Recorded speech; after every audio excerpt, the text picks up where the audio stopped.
আজি আলোচনা কৰিম তোমালোকৰ পৰিৱেশ পাঠ্যপুথিৰ পাঠ নম্বৰ 10 আমাৰ ৰাজ্যখন। এতিয়া আমি এই পাঠটোৰ মূল প্ৰশ্নখিনিলৈ আগবঢ়াৰ আগতে এই পাঠটোৰ কিছু মূল পইণ্ট অলপ চাই লওঁচোন বলা। পাঠটো যেহেতু খুব গুৰুত্বপূৰ্ণ, প্ৰথমে আমাৰ ইয়াতে ভাৰতৰ মানচিত্ৰ এখন দিছে আৰু আমি এই মানচিত্ৰখন চাই আমি আমাৰ ভাৰতবৰ্ষৰ বিভিন্ন ৰাজ্যসমূহ যেনে উত্তৰ প্ৰদেশ, ৰাজস্থান, হাৰিয়ানা, দিল্লী বা এইফালে যদি আমাৰ নিজৰ অসমখনৰ কথা চাওঁ, লগতে আমাৰ চাৰিসীমাত কি অন্যান্য বিদেশী ৰাষ্ট্ৰ আছে, চীন, নেপাল, এইফালে পাকিস্তান ইত্যাদি বিভিন্ন ধৰণৰ কথা আমি এই মেপখনৰ পৰা জানিব পাৰোঁ। গতিকে তোমালোকে এই মেপখন খুব ভালদৰে অধ্যয়ন কৰিবা আৰু ইয়াৰ আমাৰ ৰাজ্যসমূহ, ইয়াৰ চাৰিসীমা, বিদেশী ৰাষ্ট্ৰ, সাগৰ মহাসাগৰ কি আছে চাৰিসীমাত, এই কথাবিলাক তোমালোকে ভাল ধৰণে বুজিবলৈ যত্ন কৰিবা। তাৰপিছত চোৱা, এইখিনিতে আমাক এটা সৰুকৈ প্ৰশ্ন দিছে যে অসমখন ভাৰতৰ কোন দিশে অৱস্থিত। ইয়াৰ উত্তৰটো কি হ'ব? পূব দিশে অৱস্থিত হ'ব। এতিয়া চোৱা, তোমালোকে যদি এই মেপখন চোৱা, আমি ইয়াৰ আমাৰ অসম কোনখন? এইখন, আৰু ই কোনটো দিশ? পূব দিশ। গতিকে আমাৰ আনচাৰ কি হ'ব? পূব দিশত আমাৰ অসমখন অৱস্থিত। তাৰপিছত আমি চাওঁ, এতিয়া উত্তৰ পূব ভাৰতত অসম, এতিয়া আমাৰ উত্তৰ পূব ভাৰতত যিটো আমি ইংৰাজীত নৰ্থ ইষ্ট বুলি কওঁ, তাৰ এখন আমাক মেপ দিছে আৰু ইয়াৰ যিটো গ্ৰীণ কালাৰ, এইখন হ'ল আমাৰ অসম আৰু ইয়াৰ উত্তৰে আছে অৰুণাচল। তাৰপিছত আমি যদি দক্ষিণৰ ফালে চাওঁ তেতিয়া নাগালেণ্ড পাম, মণিপুৰ। তাৰপিছত আকৌ আমি যদি এই দক্ষিণৰ এইফালে চাওঁ, এইফালে ত্ৰিপুৰা আছে, মিজোৰাম আছে। তাৰপিছত আকৌ আমি যদি দক্ষিণ পশ্চিম ফালে চাওঁ, মেঘালয় আৰু আমাৰ এখন দাঁতিকাষৰীয়া বিদেশী ৰাষ্ট্ৰ বাংলাদেশ। তাৰপিছত আমি দক্ষিণৰ ফালে চালে এইফালে পশ্চিমবংগ আৰু ছিকিম। তাৰপিছত আমি উত্তৰৰ ফালে চালে আৰু এখন আমাৰ চুবুৰীয়া বিদেশী ৰাষ্ট্ৰ ভূটান। গতিকে আমি এই উত্তৰ পূব ভাৰতৰ মানচিত্ৰখনৰ পৰা আমি আমাৰ অসমৰ চাৰিসীমাত কি ৰাজ্য বিদেশী ৰাষ্ট্ৰ আছে এই বিষয়ে আমি গম পাব পাৰোঁ। গতিকে তোমালোকে এই মেপখনো ভাল ধৰণে অধ্যয়ন কৰিবা আৰু পৰাপক্ষত তোমালোকে আমাৰ অসমখনৰ মানচিত্ৰ আঁকিবলৈ যত্ন কৰিবা। এতিয়া আমি পিছত কি আছে চাওঁ। ইয়াতে চোৱা, পৃথিৱীৰ মানচিত্ৰখন অধ্যয়ন কৰি লিখোঁ আহা। এতিয়া কৈছে যে অসমৰ চাৰিসীমাত থকা ৰাজ্যবোৰৰ নাম লিখিবলৈ কৈছে। এতিয়া আমি যদি এই মানচিত্ৰখন চাওঁ, তেতিয়াহ'লে আমি অসমত কি চাৰিসীমা, অসমৰ চাৰিসীমাত আমি কি ৰাজ্য দেখিছিলোঁ। এইফালে চোৱা অৰুণাচল প্ৰদেশ আছে, এইফালে কৈছোঁ নাগালেণ্ড আছে, এইফালে মণিপুৰ, তাৰপিছত আকৌ দক্ষিণৰ ফালে মিজোৰাম, ত্ৰিপুৰা, তাৰপিছত এইফালে এইখিনিত মেঘালয় আছে আৰু এইখিনিত আমাৰ পশ্চিমফালে পশ্চিমবংগ আছে। গতিকে আমি অসমৰ চাৰিসীমাত থকা ৰাজ্যবোৰৰ নাম আমাক যদি কোনোবাই সোধে, আমি এই ধৰণে লিখিলে হ'ল: 1 number Arunachal Pradesh, 2 number Nagaland, 3 number Manipur, 4 number Mizoram, 5 number Tripura, 6 number Meghalaya, 7 number Paschimbanga. গতিকে এইকেইখন হ'ল আমাৰ চুবুৰীয়া ৰাজ্য। তাৰপিছত চোৱা, অসমৰ সীমাতে লাগি থকা বিদেশী ৰাষ্ট্ৰকেইখনৰ নাম লিখা। এই বিদেশী ৰাষ্ট্ৰকেইখন অসমৰ কোন দিশত অৱস্থিত? এতিয়া চোৱা, আমাৰ অসমৰ সীমাত লাগি থকা এখন বিদেশী ৰাষ্ট্ৰ হ'ল বাংলাদেশ। গতিকে এইখিনি কি লিখিবা তোমালোকে? বাংলাদেশ লিখিবা। আৰু এখন আছে ভূটান।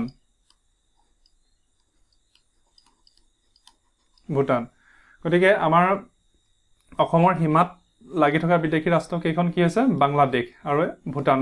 এই বিদেশী ৰাষ্ট্ৰকেইখন অসমৰ কোন দিশত অৱস্থিত? তোমালোকে যদি এই মেপখন চোৱা, তেতিয়াহ'লে এই বাংলাদেশ কোন দিশত আছে? আমাৰ দক্ষিণ পশ্চিম দিশত আছে। গতিকে এইফালে যদি আমি লিখোঁ, গতিকে আমি এইটো পশ্চিম দিশত বুলিয়ে লিখিম।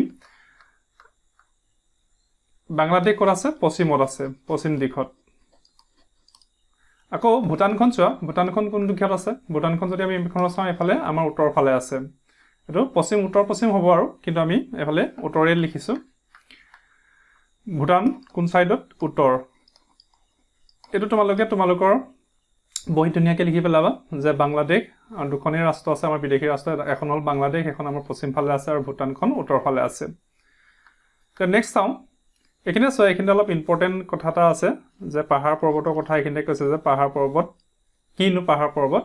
এতিয়া আমাক এইখিনিতে লিখিছে যে বহু ঠাই জুৰি গছ গছনিৰে ভৰা উচ্চ হিমালয় অংশবোৰে হৈছে পাহাৰ। আমাক যদি পাহাৰ মানে কোনোবাই যদি পাহাৰ মানে কি বুলি সোধে, তেতিয়াহ'লে আমাৰ আনচাৰটো কি হ'ব? যে বহু ঠাই জুৰি গছ গছনিৰে ভৰা উচ্চ শিলাময় ঠাইবোৰক আমি পাহাৰ বুলি কওঁ। আনহাতে পৰ্বত কি?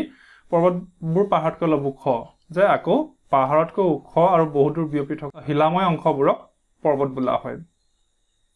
গতিকে পাহাৰ পৰ্বতৰ সংজ্ঞাটো ইয়াতে দিছে, খুব ইম্পৰ্টেণ্ট। তোমালোকে এইটো পঢ়িবা নিজে নিজে। তাৰপিছত আমি চাওঁ, এইখিনিতে কৈছে নৈ আৰু উপনৈ, এইটো এটা খুব গুৰুত্বপূৰ্ণ কথা যে আমি নৈ কাক কওঁ আৰু উপনৈ কাক কওঁ। এইখিনিতে আমাক কৈছে যে কোনো পৰ্বতত বা পাহাৰত উৎপত্তি হৈ নানা ঠাইৰ মাজেদি বৈ কোনো সাগৰ বা হ্ৰদত গৈ পৰা পানীভাগকে নৈ বা নদী বোলে। তাৰমানে নৈ বা নদী হ'বলৈ কি হ'লে ই পৰ্বত পাহাৰৰ ক'ৰবাৰ পৰা ই উৎপত্তি হয় আৰু ই বিভিন্ন ঠাইৰ মাজেৰে বৈ আহি ইয়াৰ পানীভাগ ক'ত পৰে, সাগৰ বা মহাসাগৰত পৰে। আনহাতে কোনো পৰ্বত পাহাৰ বা হ্ৰদত উৎপত্তি হৈ নানা ঠাইৰ মাজেৰে বৈ কোনো নৈত পৰা পানীভাগ উপনৈ বোলে। তাৰমানে উপনৈ মানে কি, ইয়াৰ পানীভাগ গৈ সাগৰ মহাসাগৰত ডাইৰেক্টলি নপৰেগৈ, প্ৰথমে কি হ'ব, ই অন্যান্য ডাঙৰ নৈত ইয়াৰ পানীভাগ পৰেগৈ, মানে পাহাৰ পৰ্বতৰ উৎপত্তি হৈ ইয়াৰ পানীভাগ গৈ অন্যান্য ডাঙৰ নদীৰ লগত মিলেগৈ। এইখিনি হৈছে উপনৈ। গতিকে নৈ উপনৈ তোমালোকৰ যিটো পাৰ্থক্য আছে বা নৈ মানে কি আৰু উপনৈ মানে কি, এই কথা তোমালোকে বুজিবলৈ যত্ন কৰিবা। তাৰপিছত এইখিনিতে আৰু এটা কথা কৈছে যে মালভূমি আৰু সমভূমি। মই এইকাৰণে তোমালোকক গুৰুত্বপূৰ্ণ কথাবিলাক অলপ আঙুলিয়াই দিব বিচাৰিছোঁ, যিহেতু যেতিয়া আমি প্ৰশ্নবিলাক কৰিম তেতিয়াহ'লে আমাক এই কথাবিলাক লাগিব। গতিকে প্ৰশ্নবিলাক কৰিবলৈ যোৱাৰ আগতে তোমালোকে কিন্তু লেচনটো ভাল ধৰণে অধ্যয়ন কৰিব লাগিব। গতিকে মই তোমালোকৰ যিবিলাক মূল পইণ্ট, মূল বিষয়বস্তু সেইবিলাক মই অকণমান আঙুলিয়াই দিছোঁ যে মালভূমি মানে কি, বহু ঠাই জুৰি থকা ওখ উপৰিভাগটো কিছু সমান ভূমি ভাগকে মালভূমি বোলে। তাৰমানে অলপ ওখ ঠাই, কিন্তু সেই ওখ ঠাইটো অলপ সমান ঠাই থাকে, সমভূমি থাকে। সেই কাৰণে কৈছে যে বহু ঠাই জুৰি থকা ওখ আৰু উপৰিভাগটো কিছু সমান ভূমিভাগক মালভূমি বোলে। আনহাতে পৰ্বত পাহাৰ নথকা আহল বহল সমতল ভূমি বা অঞ্চলক সমভূমি বোলে। গতিকে মালভূমি আৰু সমভূমিৰ পাৰ্থক্যটো তোমালোকে বুজিবলৈ যত্ন কৰে, মালভূমি কাক বোলে আৰু সমভূমি কাক বোলে। তাৰপিছত চোৱা, এইখিনি আৰু এটা গুৰুত্বপূৰ্ণ কথা হৈছে উপত্যকা মানে কি। উপত্যকা মানে কি, এইখিনিতে আমাক লিখিছে যে দোহাৰী পৰ্বত বা দুই উচ্চ ভূমিৰ মাজৰ নামনি অংশক এখন নৈ বা উপনৈয়ে সৃষ্টি কৰা সমতল ঠাইক উপত্যকা বোলে। বুজি পাইছানে? যেতিয়া দুটা পাহাৰৰ নামনি অংশক আমি উপত্যকা বুলি ক'ব পাৰোঁ। গতিকে এই উপত্যকা মানে কি, এই কথাটো তোমালোকে ভালদৰে পঢ়িবা। এতিয়া চোৱা, এইখিনিতে আমাক অসমক প্ৰধানকৈ 3টা প্ৰাকৃতিক বিভাগত ভাগ কৰা হৈছে, এই কথাকেইটা আমাক কৈছে। আৰু সেই বিভাগকেইটা কি, ব্ৰহ্মপুত্ৰ উপত্যকা, খ নম্বৰ কাৰ্বি ডিমা হাছাও পাহাৰীয়া অঞ্চল, গ বৰাক উপত্যকা। গতিকে আমাক যদি কোনোবাই সোধে যে অসমৰ প্ৰাকৃতিক বিভাগ কেইটা বা প্ৰাকৃতিকভাৱে অসমক কেইটা ভাগত ভাগ কৰা হৈছে, তেতিয়াহ'লে আমাৰ আনচাৰটো কি হ'ব, 3টা ভাগত। আৰু সেইকেইটা কি, ব্ৰহ্মপুত্ৰ উপত্যকা, কাৰ্বি ডিমা হাছাও পাহাৰীয়া অঞ্চল আৰু বৰাক উপত্যকা। এতিয়া ব্ৰহ্মপুত্ৰ উপত্যকাক কোনখিনি কৈছে যে ব্ৰহ্মপুত্ৰ নদী আৰু ইয়াৰ উপনৈসমূহ সৃষ্টি কৰা সমভূমি অঞ্চলটোক ব্ৰহ্মপুত্ৰ উপত্যকা বোলে। আমাক কোনোবাই সুধিব পাৰে যে ব্ৰহ্মপুত্ৰ উপত্যকা মানে কি বা কোনবিলাক অঞ্চলক আমি ব্ৰহ্মপুত্ৰ উপত্যকা বুলি ক'ম। গতিকে আমাৰ উত্তৰটো কি হ'ব, ব্ৰহ্মপুত্ৰ নদী আৰু ইয়াৰ উপনৈসমূহ সৃষ্টি কৰা সমভূমি অঞ্চলবিলাকক ব্ৰহ্মপুত্ৰ উপত্যকা বোলে। আনহাতে বৰাক নদী আৰু ইয়াৰ উপনৈসমূহ সৃষ্টি কৰা সমভূমি অঞ্চলটোক বৰাক উপত্যকা বুলি কোৱা হয়। তাৰপিছত কাৰ্বি আৰু ডিমা হাছাও পাহাৰীয়া অঞ্চল। আমাৰ অসমত এই কাৰ্বি আৰু ডিমা হাছাও এই অঞ্চল এটা পাহাৰীয়া অঞ্চল, গতিকে এইটো পাহাৰীয়া অঞ্চলত পৰিছে। সেয়েহে ব্ৰহ্মপুত্ৰ উপত্যকা আৰু বৰাক উপত্যকাৰ পাহাৰীয়া অঞ্চল আমাৰ যিকেইটা প্ৰাকৃতিক বিভাগ ভাগ কৰিছে সেইকেইটা কথা তোমালোকে বুজিবলৈ যত্ন কৰিবা। এতিয়া আমি পিছত কি আছে অলপ চাওঁ। এইখিনিতে আমাক এখন মেপ দিছে, অসমৰ মেপ। আমি এই কথাটো অলপ পিছত আলোচনা কৰিম। তোমালোকে মেপখন ভালদৰে চাই আমাৰ অসমৰ নদী, মূল নদী ব্ৰহ্মপুত্ৰ আৰু বৰাক কোনফালেদি কেনি আছে আৰু ইয়াৰ উপনৈবিলাক কি, এই মেপখনৰ জৰিয়তে তোমালোকে বুজিব পাৰিবা। গতিকে এই মেপখন তোমালোকে নিজে চাবা। তাৰপিছত এইখিনি চোৱা, এতিয়া মেপখন চাই আমাক কিছু কথা কৈছে যে এই পৃথিৱীৰ মানচিত্ৰখন চাই লিখোঁ হা। কি লিখিব কৈছে যে ব্ৰহ্মপুত্ৰ উপনৈ কেইখনৰ নাম লিখা। ঠিক আছে বাৰু, আমি মানচিত্ৰখন চাইছোঁ। এতিয়া চোৱা, আমাৰ ব্ৰহ্মপুত্ৰ নদী কোনখন, এই যে ডাঙৰকৈ যিখন আমাৰ আছে এইখন ব্ৰহ্মপুত্ৰ নদী আমি সকলোৱে চিনি পাওঁ। আৰু ইয়াৰ যিবিলাক উপনৈ, সেই উপনৈবিলাক আমাক লিখিব কৈছে। গতিকে ইয়াৰ উপনৈ থকা আমাৰ মেপ এখন দিছে তোমালোকৰ কিতাপতে। এই মেপখন তোমালোকে নিজৰ যেতিয়া কিতাপৰ পিছতে উলিয়াই চাবা, ইয়াতে এই যিখন ডাঙৰকৈ দেখিছে এইখন হৈছে আমাৰ এই যিখন পূবৰ পৰা পশ্চিমলৈ বৈ আহিছে এইখন ব্ৰহ্মপুত্ৰ নদী। আৰু এইবিলাক হৈছে ইয়াৰ উপনৈ। এইফালে কি আছে, সোণকোষ, মানাহ, জীয়া ভৰলী, সোৱণশিৰি, তাৰপিছত দিহিং, দিবাং। আকৌ এইফালে আমি যদি দক্ষিণ ফালে চাওঁ, লোহিত, বুঢ়ীদিহিং, ধনশিৰি, কপিলি, এই ধৰণে এইবিলাক হৈছে ইয়াৰ উপনৈ। গতিকে আমি এই প্ৰশ্নটোৰ উত্তৰ এই ধৰণে লিখিব পাৰিম। মই এইবিলাক লিখাই দিছোঁ, তোমালোকে কিতাপতে লিখা বা বহীত লিখা য'তেই সুবিধা হয় তোমালোকে লিখি ল'বা যে ব্ৰহ্মপুত্ৰ উপনৈ কেইখনৰ নাম হৈছে সোণকোষ, মানাহ, জীয়া ভৰলী, সোৱণশিৰি, দিহিং, দিবাং, কপিলি, ধনশিৰি, বুঢ়ীদিহিং, লোহিত। গতিকে এইকেইখন হৈছে ব্ৰহ্মপুত্ৰৰ উপনৈ। তাৰপিছত বৰাক নদীৰ উপনৈ কেইখনৰ নাম লিখা। এতিয়া যদি আমি বৰাক নৈখন চাওঁ, বৰাক নৈখন আমাৰ অসমৰ দক্ষিণ ফালে আছে। এইখন হৈছে আমাৰ বৰাক নদী আৰু ইয়াৰ উপনৈ কোনবিলাক জানানে? এইখিনিত এই সোণাই ধলেশ্বৰী লংগাই এই তিনিখন হৈছে বৰাক নদীৰ উপনৈ গতিকে এইটো আমাক কি কৈছিলে বৰাক নদীৰ উপনৈ কেইখনৰ নাম আমাক লিখিব কৈছে আমি এইখিনি কি লিখিলো সোণাই ধলেশ্বৰী লংগাই গতিকে এইকেইটা খুব দৰকাৰী কথা ব্ৰহ্মপুত্ৰ নদীৰ উপনৈ আৰু বৰাক নৈ উপনৈ গতিকে এইখিনি তোমালোকে মুখস্থ কৰিবা আৰু মনত ৰাখিবলৈ যত্ন কৰিবা তাৰপিছত কি আছে চাওঁ হা এতিয়া চোৱা তুমি বসবাস কৰা জিলাখন কোনটো প্ৰাকৃতিক বিভাগৰ অন্তৰ্গত তোমাৰ জিলাখনত থকা নদ নদী পাহাৰ আদি উচ্চভূমি যদি আছে এখন তালিকা প্ৰস্তুত কৰে এতিয়া চোৱা এই প্ৰশ্নটোৰ উত্তৰ আমাৰ জিলালৈ বেলেগ হ'ব যদি কোনোবা গোলাঘাট জিলাৰ ছাত্ৰজনে এই কথাটো লিখিব কিন্তু যোৰহাট জিলাৰ ছাত্ৰজনৰ কাৰণে এইখিনি খাপ নাখাব বা বেলেগ অন্য গাঁও বা অন্যান্য অসমৰ যিকোনো এখন জিলাৰ ছাত্ৰ ছাত্ৰীৰ কাৰণে আনসাৰটো খাপ নাখাব কিন্তু মই উদাহৰণস্বৰূপে ছাত্ৰজন যদি গোলাঘাট জিলাৰ হয় গতিকে তেওঁ কি লিখিব যে জিলাখনৰ নাম গোলাঘাট আৰু গোলাঘাট জিলাখন আমাৰ ব্ৰহ্মপুত্ৰ উপত্যকাত পৰে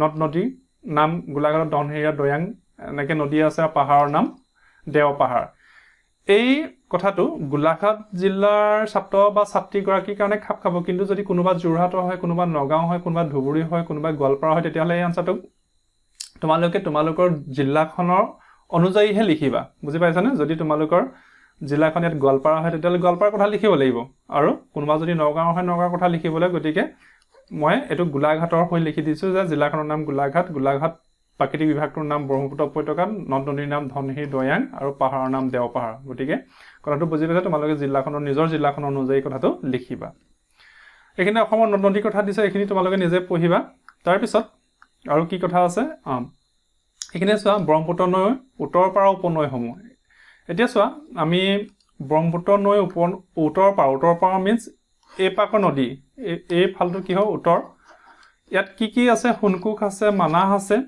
জীয়া ভৰলী আছে সোৱণশিৰি আছে আৰু এইফালে দিহিং আৰু দিবাং আছে এইখিনি হৈছে ব্ৰহ্মপুত্ৰৰ উত্তৰ পাৰৰ উপনৈ গতিকে এইখিনি মই লিখাই দিছোঁ সোণকোষ মানাহ জীয়া ভৰলী সোৱণশিৰি দিহিং দিবাং এইখিনি হৈছে উত্তৰ পাৰৰ উপনৈ আৰু এই সেউজীয়াকে যিখিনি আছে কপিলী ধনশিৰি বুঢ়ী দিহিং লোহিত এইবিলাক হৈছে ইয়াৰ দক্ষিণ পাৰৰ উপনৈ আমি যদি মেপখন চাওঁ তেতিয়াহ'লে এইফালে চোৱা এই সাইডটো হ'ব দক্ষিণ গতিকে আমাৰ ইয়াত কি আছে এখন কপিলী আছে তাৰপিছত এইখিনি ধনশিৰি আছে এইটো সাইডত চোৱা বুঢ়ী দিহিং আৰু এইফালে লোহিত আছে এইকেইখন হৈছে দক্ষিণ পাৰৰ উপনৈ গতিকে মেপখন যদি তোমালোকে চোৱা এই কথাকেইটা তোমালোকে সহজে ধৰিব পাৰিবা সেয়েহে মই কৈছোঁ তোমালোকে মেপকেইখন ভালদৰে অধ্যয়ন কৰিবা ইয়াৰ পিছত কি আছে চোৱা বৰাকৰ উত্তৰ পাৰৰ উপনৈ এতিয়া চোৱা আমি যদি মেপখন চাওঁ আমি কিন্তু বৰাকৰ উত্তৰ ফালে ডেট মিন্স এখন বৰাক নদী ইয়াৰ উত্তৰ ফালে কিন্তু একো উপনৈ দেখা নাই তাৰ পৰিৱৰ্তে আমি দক্ষিণ যদি চাওঁ ইয়াৰ লংগাই ধলেশ্বৰী সোণাই এইকেইখনো আমি উপনৈ দেখা পাইছোঁ গতিকে তোমালোকে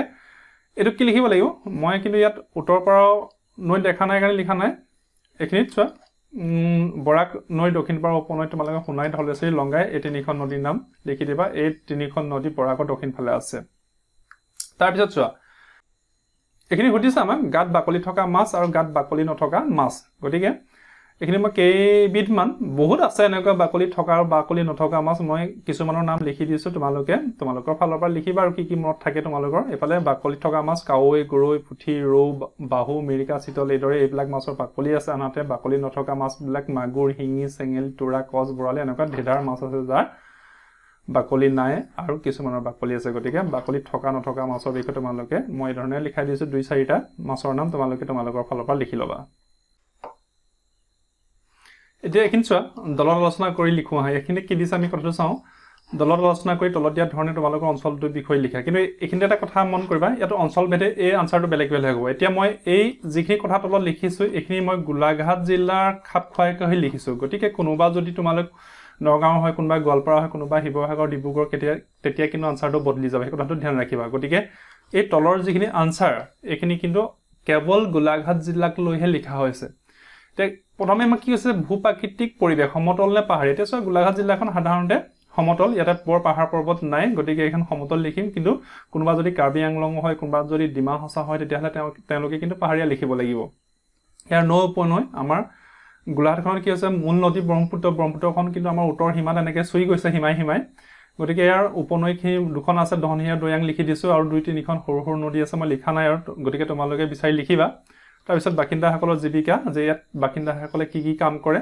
কি কৰে চাকৰি কৰে ব্যৱসায় কৰে তাৰপিছত অঞ্চলটোৰ ধান খেতি বাতি যদি হয় ইয়াতে আমাৰ চাহ আৰু ধান খেতি দুটা প্ৰধান খেতি তাৰপিছত যাতায়াত ব্যৱস্থা স্থলপথ আৰু ৰেলপথ আছে আমাৰ ইয়াত বিমানপথ আৰু জলপথৰ কোনো সুবিধা নাই তাৰপিছত ঘৰদুৱাৰ প্ৰায়খিনি অসম আৰ্হি আৰু RCC তাৰপিছত যোগাযোগ ব্যৱস্থা মোবাইল ইন্টাৰনেট ডাকঘৰ ইত্যাদি গতিকে এই যিখিনি প্ৰশ্ন আমাক দিলে আমি আমাৰ গোলাঘাট অঞ্চলটোৰ বিষয়ে লিখা হৈছে গতিকে কোনোবা যদি বেলেগ ডিস্ট্ৰিক্টৰ হয় যোৰহাটৰ হয় শিৱসাগৰৰ হয় বা ধেমাজি লখিমপুৰ সাইডৰ হয় তেতিয়াহলে এই তোমালোকৰ অঞ্চলৰ লগত খাপ খোৱাকৈ এইখিনি কথা লিখিব লাগিব গতিকে সেই কথাটো ধ্যান দিবা এতিয়া পিছত কি আছে আমি চাইছো আহা এতিয়া এইখিনিতে আমাক অকমান দৰকাৰী কথা এটা দিছে যে মানচিত্ৰৰ বিষয়ে আমি এইখিনিতে পঢ়িবা যে আমি মানচিত্ৰখন কিয় দৰকাৰ হয় এতিয়া সাধাৰণতে কি হয় আমি মানচিত্ৰখন চাই সাধাৰণতে কোনো এখন ঠাই দেশ আৰু ৰাজ্যৰ সীমাৰ লগতে সাগৰ মহাসাগৰ নৈ উপনৈ চহৰ নগৰ ৰাস্তা ঘাট আদি মানচিত্ৰ এখন উপস্থাপন কৰা হয় আৰু আমি মানচিত্ৰখন চাই এই ঠাইবিলাকৰ বিষয়ে আমি গম পাওঁ গতিকে এই কথাটো তোমালোকে ভালদৰে পঢ়িবা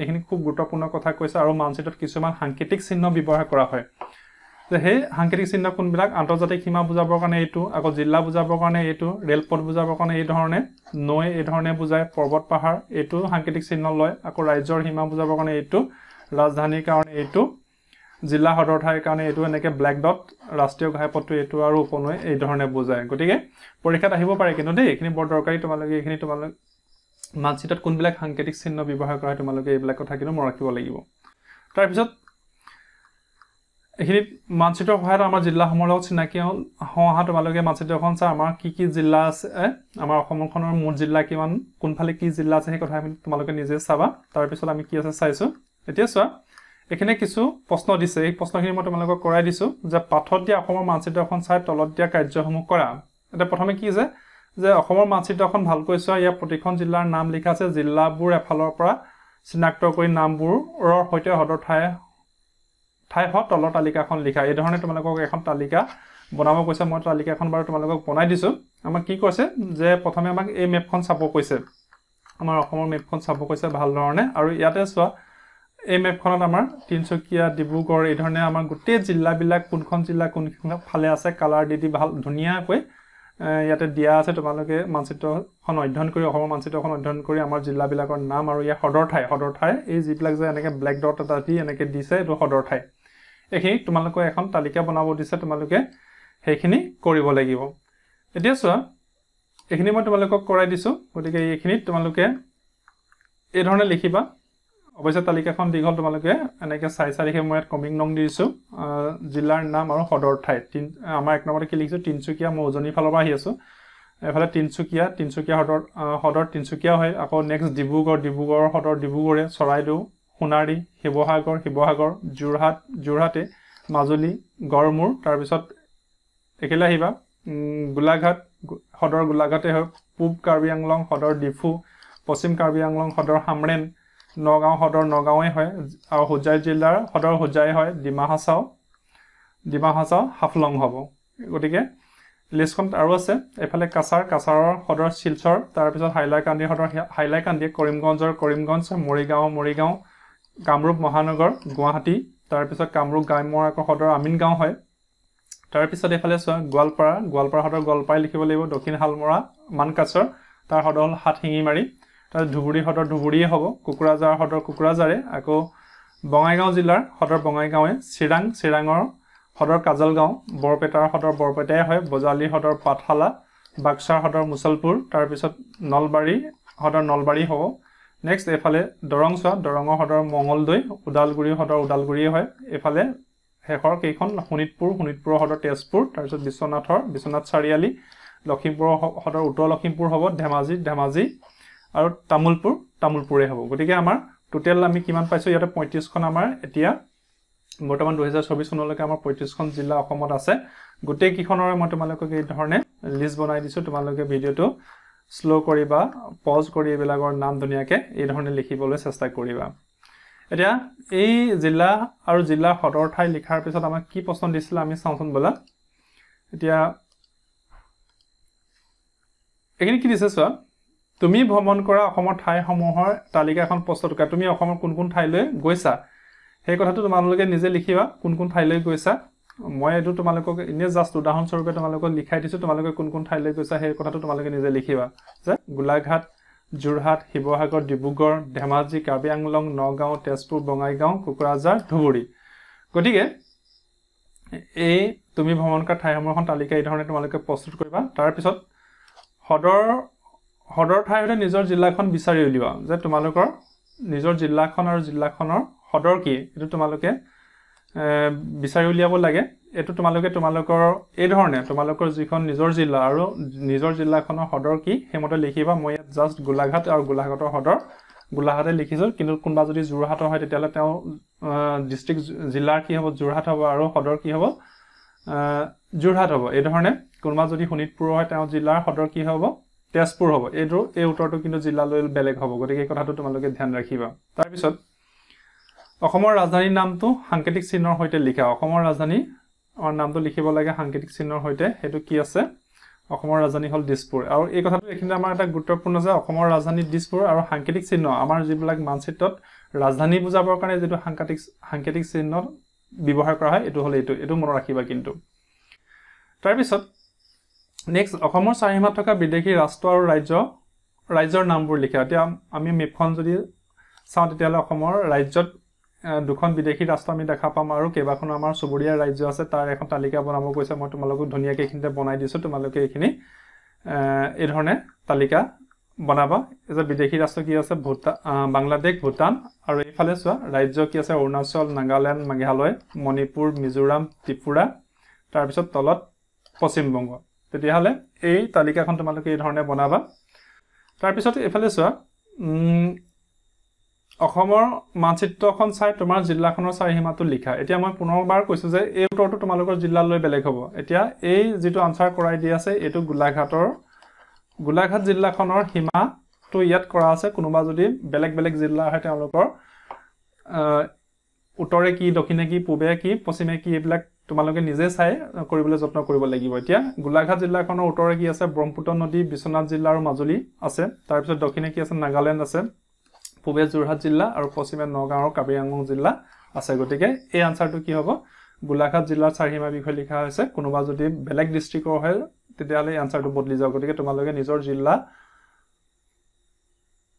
জিলা চাই জিলাখনৰ চাৰিসীমাত কি আছে এইখিনি কথা তোমালোকে নিজে লিখিবলৈ যত্ন কৰিবা। তাৰপিছত এইখিনি চোৱা অসমৰ মানচিত্ৰখন অধ্যয়ন কৰা আৰু শিক্ষক, শিক্ষয়িত্ৰী, অভিভাৱক বা জ্যেষ্ঠ ব্যক্তিৰ সহায়ত নিজৰ জিলাখনৰ কিছু তথ্য সংগ্ৰহ কৰি তলৰ তালিকাখন পূৰ কৰা। এতিয়া মই পুনৰ ইয়াত যিখন তালিকা দিছোঁ এইখনো কিন্তু গোলাঘাট জিলাক লৈহে লিখা।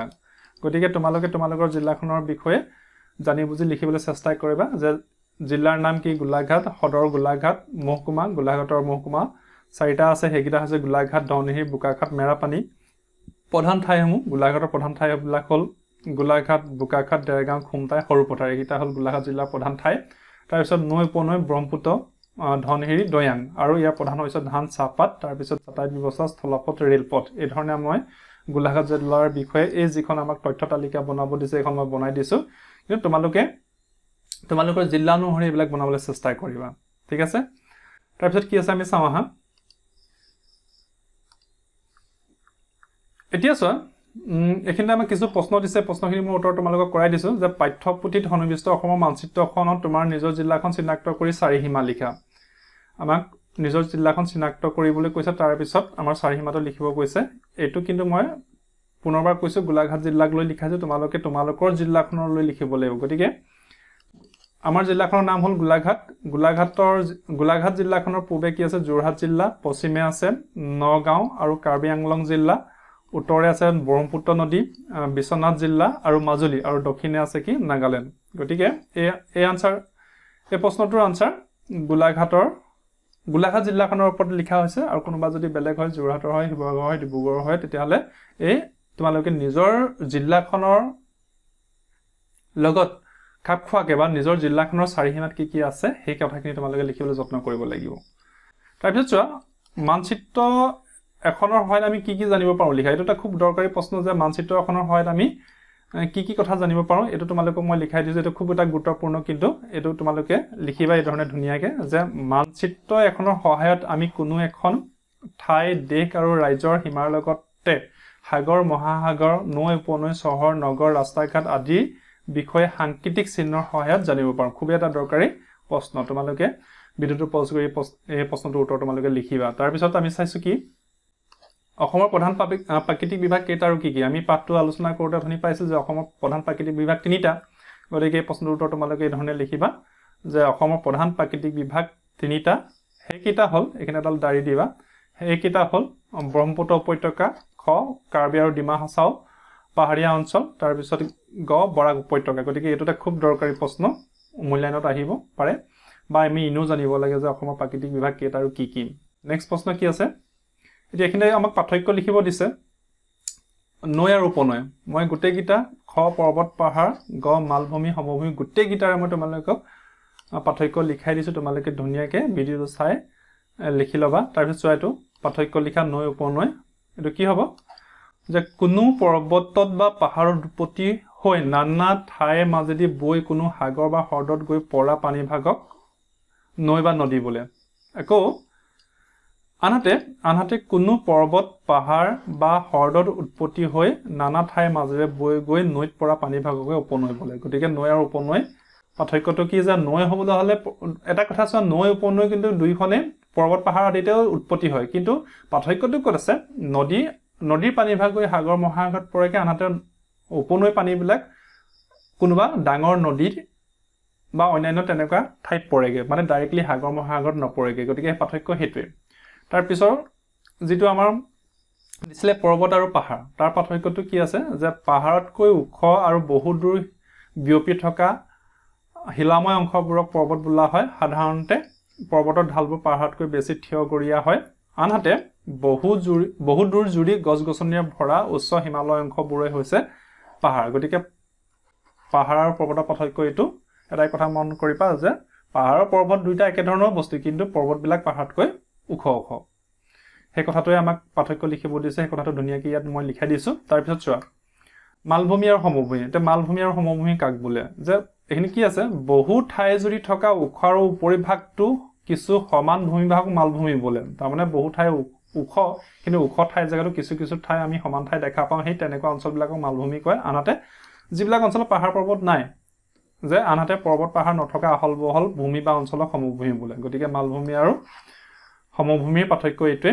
ইয়াৰ পিছত আমাৰ কি আছে চাওঁ আমি বোলা এতিয়া চোৱা মই গোটেইকেইটা পাৰ্থক্য তোমালোকক লিখাইছো তোমালোকে ভিডিঅ'টো পজ কৰি লিখি ল'বা তাৰ পিছত এখিনি কি কৈছে শুদ্ধ উত্তৰত চিন দিয়া কি হৈছে অসমক প্ৰধানকৈ দুটা তিনিটা চাৰিটা প্ৰাকৃতিক বিভাগত ভাগ কৰা হৈছে ইয়াৰ শুদ্ধ উত্তৰটো কি তিনিটা প্ৰাকৃতিক বিভাগত ভাগ কৰা হৈছে গতিকে শুদ্ধ উত্তৰটো এইটো আকৌ খ নম্বৰ যে অসমৰ চাৰিসীমাত দুখন তিনিখন চাৰিখন বিদেশী ৰাষ্ট্ৰ আছে আমি মেপখন যেতিয়া চাই আছো তাতে আমি দুখন বিদেশী ৰাষ্ট্ৰ দেখিব পাইছো এটো ভূটান আৰু বাংলাদেশ গতিকে শুদ্ধ উত্তৰ কি হ'ব দুখন গ নম্বৰ মানাহ সোৱণশিৰি ধলেশ্বৰী হ'ল বৰাক নৈ উপনৈ এই ধলেশ্বৰীখন বৰাক নৈ উপনৈ আনহাতে মানাহ আৰু সোৱণশিৰি ব্ৰহ্মপুত্ৰৰহে উপনৈ গতিকে শুদ্ধকেইটা মই তোমালোকক এই ধৰণে দাগ মাৰি দিছো আৰু ৰাইট চিনো দি দিছো তোমালোকৰ বহিত বা কিতাপত এই ধৰণে কৰি ল'বা তাৰ পিছত চোৱা ক অংশৰ লগত খ অংশ মিলাব লাগে এটোতে খুব ইম্পৰ্টেন্ট ইয়াতে আমাক সাংকেতিক চিহ্ন দিছে এই বস্তুটো ক'ত মিলিব আন্তৰ্জাতিক সীমা তাৰ পিছত এই বস্তুটো আমি মানচিত্ৰৰ ৰেলপথ বুজাবৰ কাৰণে ব্যৱহাৰ কৰা হয় তাৰ এই ব্লেক ডটটো জিলাৰ সদৰ ঠাই বুজাবৰ কাৰণে ব্যৱহাৰ কৰা হয় তাৰ পিছত এইটো ৰাজ্যৰ ৰাজধানী আৰু এই সাংকেতিক চিহ্নটো নৈ বুজাবৰ কাৰণে ব্যৱহাৰ কৰে এটা খুবই দৰকাৰী গতিকে ভিডিঅ'টো যথেষ্ট দীঘলীয়া হৈছে কিন্তু ইয়াতে খুব গুৰুত্বপূৰ্ণ প্ৰশ্ন আমাক দিছে জেনেৰেল নলেজৰ কাৰণে আমি কথাখিনি খুবই দৰকাৰী গতিকে পাঠটো তোমালোকে ভালদৰে পঢ়িবা আৰু আশা কৰিছো মই তোমালোকক যিমানখিনি পাঠত ইয়াত প্ৰশ্ন দিছে কৰাই দিবলৈ চেষ্টা কৰিছো গতিকে তোমালোকে ভিডিঅ'টো প্ৰথমৰ পৰা শেষলৈকে চাবা আৰু ইয়াত যিখিনি প্ৰশ্নৰ গুৰুত্বপূৰ্ণ কথা দিছে এই কথাখিনি বুজি মেলি তোমালোকৰ বহিত বা কিতাপত যতে লিখিবলৈ ইয়াতে দিছে ঠাই দিছে তোমালোকে হেমতে লিখিবা আশা কৰিছো ভিডিঅ'টো চাই তোমালোকে ভাল পাও আজিলৈ মানে ধন্যবাদ